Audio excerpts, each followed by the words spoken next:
Ma'am, ಈ ಫೈಲ್ನ ಕೂಡ ಕೊಡು ಅಂದ್ರು. ವಲ್ಲಭ, ಮೊದ್ಲು ಇದನ್ನ ನೋಡಕ್ ಬಿಡು.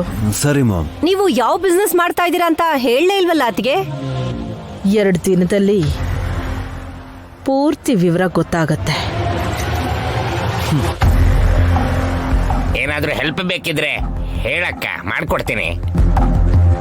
ಲೆಕ್ಕ ಹಾಕ್ಬೇಕು. ನಿಮ್ ಹತ್ರ ಇರೋ ಸೀರೆನ ಕೌಂಟ್ ಮಾಡಕ್ ಹೇಳ್ತಿದ್ದೀರಾ? ಸುಮನ, ಹಾಗ್ಯಾಕಂತ್ಯ? ನನ್ ಗಂಡನ್ ಬಗ್ಗೆ ಕೇವಲವಾಗಿ ಮಾತಾಡ್ಬೇಡ್ವೆ ಸುಮ್ಮಿ. ಇವ್ರಿಲ್ಲಿ ಫ್ರೀ ಆಗಿರ್ಬೋದು, ಲಂಡನ್ ಅಲ್ಲಿ ಬ್ಯುಸಿ ಆಗಿದ್ರು. ಈಗ ಆರಾಮಾಗಿ ಕುತ್ಕೊಂಡ್ ತಿಂತದಾರಲ್ಲ. ನಿಂತ್ಕೊಂಡ್ ತಿಂತಾರೆ, ನಿನಗ್ಯಾಕೆ? ಅತ್ತೆ, ಸುಮ್ಮನೆ ತಮಾಷೆಗೆ ಹೇಳಿದ್ಲಷ್ಟೇ, ಬಿಟ್ಟಾಕಿ.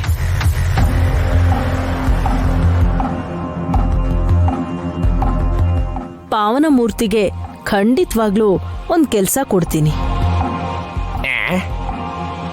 ಡೈಲಿ ನನಗ್ ಬರೋ ಆದಾಯ ಕ್ಯಾಶ್ ರೂಪದಲ್ಲಿ ಇರುತ್ತೆ. ಆ ದುಡ್ಡನ್ನ ಲೆಕ್ಕ ಹಾಕ್ಬೇಕು.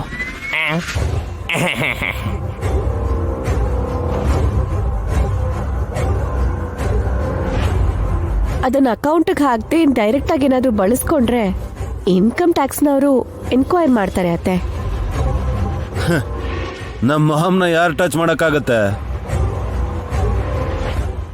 ಹಾ, ಮುಟ್ಟಕ್ ಬಿಟ್ರೆ ತಾನೆ ನಿಮ್ಮಮ್ಮ ಕರ್ಗ್ ಹೋಗೋ ತರ ಸುಮ್ನೆ ದೂರ ಹೋಗ್ತಿರ್ತಾರ ಅವ್ರು. ಆರತಿ ತಗೊಳ್ಳಿ ಆಂಟಿ. ಬೆಳಬೆಳಗ್ಗೆನೆ ಯಾಕೆ ಪೂಜೆ ಮಾಡ್ದೆ? ಆ ದುಷ್ಟ ಶಕ್ತಿಗಳೇನಾದ್ರೂ ಮನೇಲಿ ಸೇರ್ಕೊಂಡಿದ್ರೆ ಹೋಗ್ಲಿ ಅಂತ ಸುಮ್ಮನ ಆರತಿ ತಗೋ. ಅತೀತ ಶಕ್ತಿ ಬಂದಿದೆ ಅಂತ ನಿನ್ಗೆ ಅನುಮಾನ ಇದೆಯಾಕ? ಅತ್ತೆ ಬಂದಿದಾರಲ್ವಾ? ಹೇಯ್, ಬೇರೆ ಏನು ಅನ್ಕೋಬಿಡಿ ಅತ್ತೆ. ಸಡನ್ ಆಗಿ ನಿಮ್ಗ್ ದುಡ್ಡು, ಅಧಿಕಾರ, ಕೊಬ್ಬು ಬಂದಿರೋದಕ್ಕೆ ಅದೇನಾದ್ರೂ ಅಕ್ರಮವಾಗಿ ಬಂದಿರ್ಬೋದೇನೋ ಅಂತ ಹಾಗೆ ಹೇಳ್ದೆ. ಆರತಿ ತಗೊಳ್ಳಿ. ಬೇಕಾಗಿಲ್ಲ. ಪ್ರಸಾದ ಕೊಡ್ತಿಲ್ಲ ನಾನು, ನಿಮಗ್ ಶುಗರ್ ಇದೆ ಬೇಡ ಅಂತ ಹೇಳೋದಕ್ಕೆ. ಅತ್ತೆಗೆ BP ಇದೆ ಹೊರತು ಶುಗರ್ ಇಲ್ವಲ್ಲ? 10 ದಿವಸ ಪಿಕ್ನಿಕ್ಗೆ ಹೋದಾಗ ಹೋಗ್ ಬಂದ್ರು ಅಲ್ವಾ, ಅಟ್ಯಾಕ್ ಆಗಿರ್ಬೋದೋ ಏನೋ. ಅದಕ್ಕೆ ಹಾಗನ್ಬೇಡಿ, ಅಷ್ಟು ದೇವತೆಗಳಿರ್ತಾರೆ. It's all right. ಅತ್ತೆ, ಆರತಿ ತಗೊಂಡ್ರೆ ಏನಾಗುತ್ತೆ? ನಾನ್ ತಗೋತೀನಿ ಅಂತ ಹೇಳದ್ನಾ?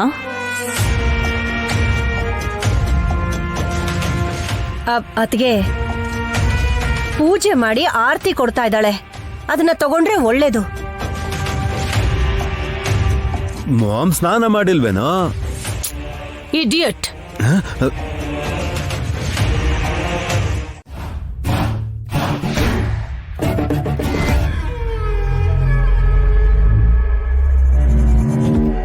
ಗ್ಲೌಸ್ ಸುಟ್ಟೋಯ್ತಾ ಮಾಮ್?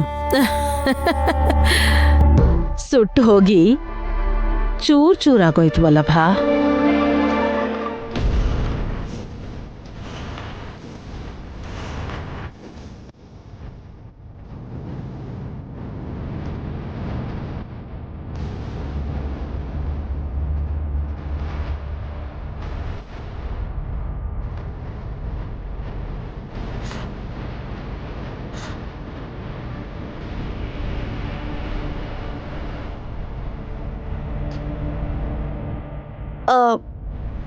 ಈಗ ನಿಮ್ ಬಲ್ಗೈನ ಹೊರಗೆ ತೆಗಿಬೋದಲ್ವಾ ಅತ್ತೆ?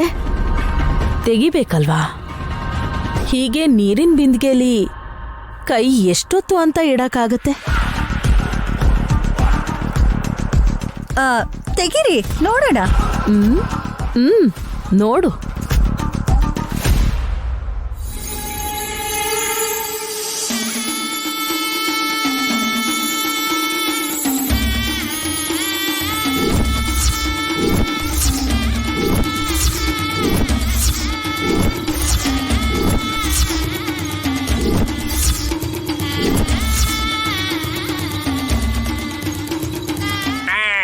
ಅಪ್ಪ, ಏನಕ್ಕ ಅದು?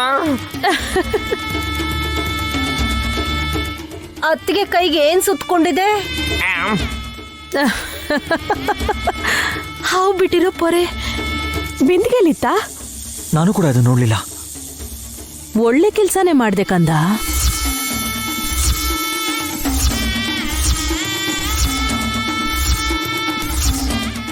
ಚಿಕ್ಕ ಮಗು ಗಾಯತ್ರಿ ಗೊತ್ತಿಲ್ದೆ ಮಾಡಿದ ಕೆಲ್ಸಕ್ಕೆ ಬೆಂಕಿಲ್ ಕೈ ಸುಟ್ಟಾಗ ನೀನ್ ತಗೊಂಡ್ ಬಂದ ನೀರಿನ ಬಿಂದಿಗೆಲಿ ನಾನ್ ಕೈ ಇಟ್ರೂ ಕೂಡ ಆಮೇಲೆ ಈ ಕೈಗೆ ಗ್ಲೌಸ್ ಹಾಕೋದು ಹೇಗೆ ಅಂತ ಅನ್ಕೊಂಡೆ. ಅದೃಷ್ಟವಶಾತ್ ಪೊರೆನೇ ಸಿಕ್ಬಿಡ್ತು. ಬಿಂದಿಗೆ ಒಳಗಡೆ ಅದು ಕೈಗೆ ಸುತ್ಕೋತಾ ಇದ್ರೆ ಎಷ್ಟು ಹಾಯಾಗಿತ್ತು ಗೊತ್ತಾ.